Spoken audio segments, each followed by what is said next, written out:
Hello and welcome to the Daily Forex Report for October 1st. Let's go ahead and jump right into the trade I'm looking at. We have a head and shoulders formation that has formed, moving sideways now, looking for a break of the shoulders here to the downside. Have previous area of support there that I think it's going to go down to. Now just to kind of give you an idea, we have a trend line there. It was broken, surged back to the upside. We have the head and shoulders formation, not a perfect one, but nonetheless still there. I think we will see it come on down to that point. If it moves further, there is another potential target that we have right here. And we have, let me move that. So basically we're looking for a short. That short is going to be at 128.76, looking to move down about 27 pips on that one, down to 128.50 or 49. Then potentially another move all the way down 63 pips from the entry down to 128.12.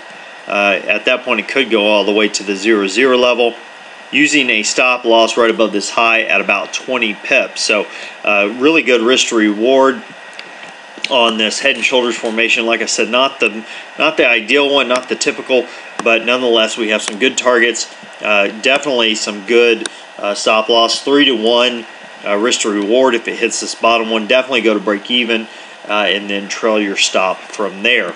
Now, as far as news announcements go, we do have some news announcements for tomorrow.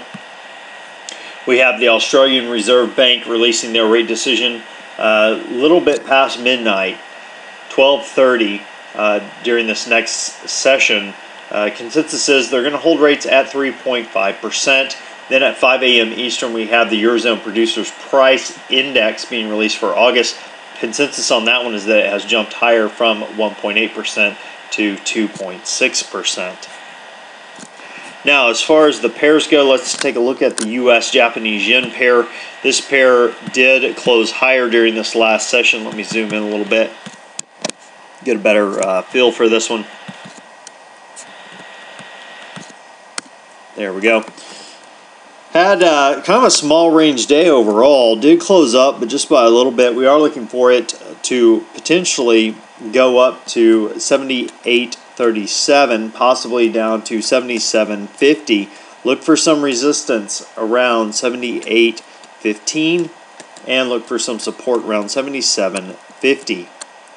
Now the Euro-USD pair. This pair closed up during this last session. We are looking for it overall to potentially go as high as 129.92, possibly down to 127.44. Look for some resistance around 129.44 and look for some support around 127.95. Overall, this pair over the past 4 sessions has been moving sideways. Now the pound US dollar pair closed lower, broke previous session's low, but pulled higher before closing. Look for it to potentially go as high on reversal up to 162.25, possibly down to 160.56. Look for some resistance around 161.75 and look for some support around 161.05. Now the US Swiss, this pair closed lower, did break previous areas of resistance to the upside. We are looking for it to potentially go as high as 0.9481, possibly as low as 0.9310. Look for some resistance around 0.9437 and look for some support around 0.9325. Well, that pretty much wraps us up for today. Make sure to keep an eye on your charts as we move into this next session. And until then, this is Jason Fielder. Good trading.